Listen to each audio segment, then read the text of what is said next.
கோர்ட்டுக்கு போயிருக்கிறாங்க, நம்ம அமைதியா இருப்போம்னு சொல்லி ஒரு நாள் அங்க இருந்தோம்.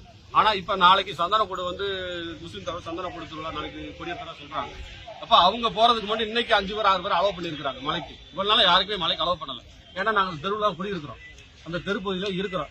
எங்களுக்கு பொறுத்தளவுக்கு ஒரு சின்ன அத்தியாவசிய தேவையான ஒரு வாகனத்தை கூட உங்களுக்கு அனுப்பல. ஒரு தண்ணி வண்டி, ஒரு பால் வண்டி எதுவுமே அனுப்பாம நாங்க போக்குவரத்து பள்ளி குழந்தைங்க நம்ம உள்ள வராம எல்லாமே போயிட்டு வந்துட்டு நிரப்பு. அப்படி இருக்க பட்சத்தில் இவங்களுக்கு மட்டும் எந்த அடிப்படையில் இவங்க அனுமதி கொடுத்து அனுப்புறாங்கன்னு தெரியல. கேட்டா நாங்க பீஸ் கமிட்டி போட்டோம்னு சொல்றாங்க. பீஸ் கமிட்டி போட்டோம் எங்களுக்கு தெரியல. அப்படி சப்போஸ் அவங்க பீஸ் கமிட்டி போட்டு பேசி இங்க மேல போய் நாங்க கொடியேற்றுவோம்னு சொன்னாங்கன்னா அது கொடியேற்றுறது இப்ப பிரச்சனை தான். அந்த மரம் வந்து எங்களுக்கு பாத்தியப்பட்ட மரமா இல்ல அவங்களுக்கு பாத்தியப்பட்ட மரமானு பிரச்சனையில இருக்கு. அப்படி இருக்கிற அந்த மரத்துல எப்படி இவங்க போய் கொடியேற்றுறாங்க? அது பக்கத்துல எங்க தீபத்தூண் இருக்கு, நாங்க தீபத்தூண்ன்றோம், அவங்க இல்லைன்றாங்க. அப்படி இருக்கல அவங்க போய் அந்த இடத்துல உங்களுக்கு எப்படி செய்யலாம்? இவங்களுக்கு யார் உங்க அனுமதி கொடுத்தாங்க? இவங்க மேல போய் தீபத்தூணை சேதப்படுத்த மாட்டாங்கன்னு என்ன நிச்சயம்?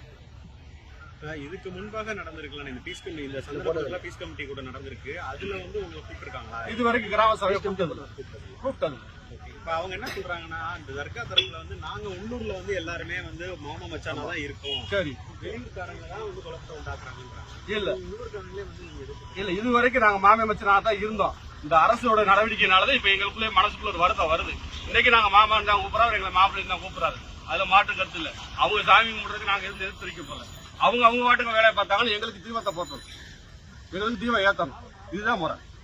எங்களை தீபம் ஏத்துறதுக்கு அவர் அனுப்பிச்சிருந்தாங்கன்னா இப்ப நாங்கள வரலாம் நினைச்சிட்டே இருந்தோம். ஆனா கோர்ட்ல போய் பார்க்கும்போது தான் தெரியுது அவங்க தான் முழு எதிர்ப்பு தெரிவிக்கிறாங்கன்னு தெரியும். ஸ்டேட்மெண்ட் பாத்தீங்கன்னா அவங்க சொல்றாங்க கோர்ட்ல என்ன சொல்றாங்க, அதாவது அண்ணன் தம்பியா வந்து வந்தா வரலாம், நீங்க சாமி கும்பிடுறா அனுப்ப மாட்டோம்னா என்ன அர்த்தம்? இப்ப நாங்க எங்க தெருவுக்குள்ள இருக்கோம், நீ சாமி கும்பிடப்போ நாங்க அனுமதிக்க மாட்டோம், மாமாவை மட்டும் வா, வேற வேலை செய்யாது நாங்க சொன்னா அவங்க ஏத்துக்குறாங்களா? இந்த வார்த்தையை நாங்க சொல்லலாம்ல? நாங்க அப்படி சொல்ல விரும்பல, சரிங்களா? மேற்கொண்டு பகையை வளர்க்க விரும்பல. அவங்க போய் மேல போய் கொடி ஏத்துனாங்கன்னா எங்களுக்கு தீபம் ஏத்தணும். இல்ல இதுவா ஒரு தீர்வு தான் தீர்வு.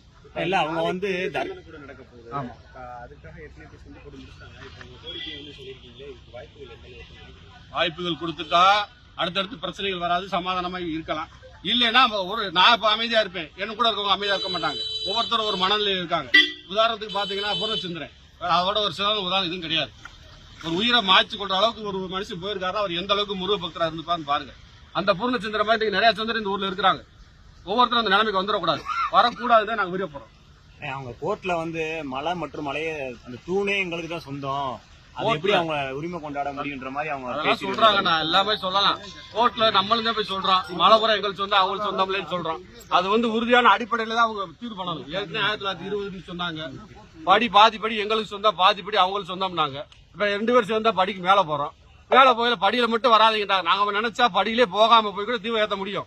எங்க உள்ளூர்காரங்களுக்கு தெரியும், படியிலே போகாம பள்ளிவாசல் படி ஏறாம மேல போய் எங்க தீபத்தோட எங்களால ஏத்த முடியும், சரிங்களா? அவங்க நினைக்கிறாங்க படியில போய் தான் ஏத்த முடியும் நினைச்சு அவங்க பேசுறாங்க. நாங்க நினைச்சோம்னா, உள்ளூர் கிராமத்துக்காரங்க நினைச்சோம்னா அந்த படியிலே ஏற தேவையில்லை.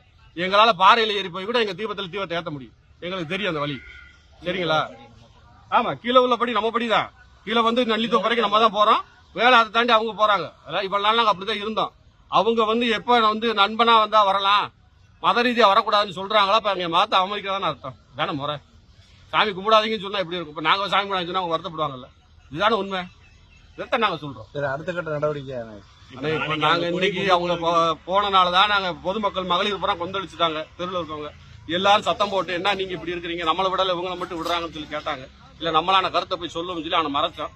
அம்மா வந்தாங்க, ஏசி அம்மா வந்தாங்க. அவங்கள்ட்ட சொன்ன வார்த்தை, நீங்க மனுவா எழுதி கொடுங்க சார், உங்க கோரிக்கை நாங்க பரிசீலிக்கணும்னு சொல்லியிருக்காங்க. மீறி நாளைக்கு அவங்க கொடியேற்ற மேல அனுமதிச்சிட்டாங்கன்னா வேற என்ன மாதிரி இருக்கும்? அதாவது பிரச்சனை வர வேண்டாம் நம்ம நினைக்கிறோம். அவங்க பிரச்சனையே நடந்துகிட்டே இருக்கட்டும்னு நினைச்சாங்கன்னா என்ன செய்யுது?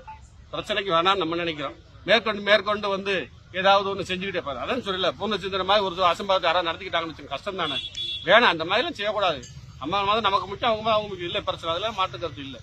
எங்க உரிமையை எங்களை செய்ய விடுங்க, அதைத்தான் நாங்க கேட்கறோம். உங்க உரிமை நீங்க செய்யுங்க, எங்க உரிமை எங்களை செய்ய விடுங்க, அவ்வளவுதான்.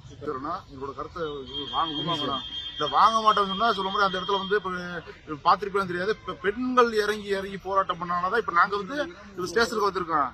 ஸ்டேஷன் வந்து அவங்க மறுபடியும் கேட்டாலும் கம்ப்ளைண்ட் வந்திருக்கோம். இல்ல நாங்க மாட்டோம் அது பண்ணுவோம். ஏன்னா எங்களுக்கு எதுக்கு பாதையை மறைச்சு நாங்க உட்காந்துருவோம், வேற வழி இல்லை. ஏன்னா எங்களுக்கு உரிமை பறிக்கப்படுதுன்னா நாங்க எப்படி இருக்க முடியும்? எங்களோட உரிமை பறிக்கப்பட்டுச்சுன்னா நாங்க எப்படி வேடிக்கை பார்த்துக்க முடியும்? இத்தனை நாள் நாங்க வந்து நாங்க கருத்து சொல்ல எதுவும் பண்ணல. பொதுமக்கள் வெளியே வர வச்சிட்டீங்க. இப்ப எங்களுக்கு எதிராக வந்து இந்து அறநிலைத்துறை வந்து எங்களுக்கு எதிராக வாதாடிக்கு இருக்கு. எங்களோட உரிமையை பறிச்சுக்கு இருக்கு. 3 நாள்ல பீஸ் மீட்டிங் போட்டு இப்ப இவ்வளவு தூரம் பண்ணது ஜட்ஜ்மெண்ட் கொடுத்து எத்தனை நாள் ஆகி போச்சு. இத்தனை நாள பிரச்சனை ஓடிக்கி இருக்கு. இத்தனை நாள் மலையில யாருமே மேல ஏத்த விடல. இப்ப எப்படி திடீர்னு 4 பேர் மலைக்கு ஏறாங்க? ஆர்டர் காப்பி கேட்டா ஆர்டர் காப்பின்றாங்க. அன்னைக்கு ஆர்டர் காப்பி வராதனாலதான் நாங்க விளக்கு ஏத்துறன்ற ஒரு காரணம் சொன்னாங்க இதே கோயில் ஆபீஸ். இப்ப எப்படி 4 பேர்த்து மேல ஏத்த அனுமதி கொடுத்தாங்க? இதெல்லாம் என்ன? அதாவது இந்துத்துவத்தை எதிர்க்கிறோம்னே வந்து இந்த அரசியல் பண்ணிக்கிருக்காங்க.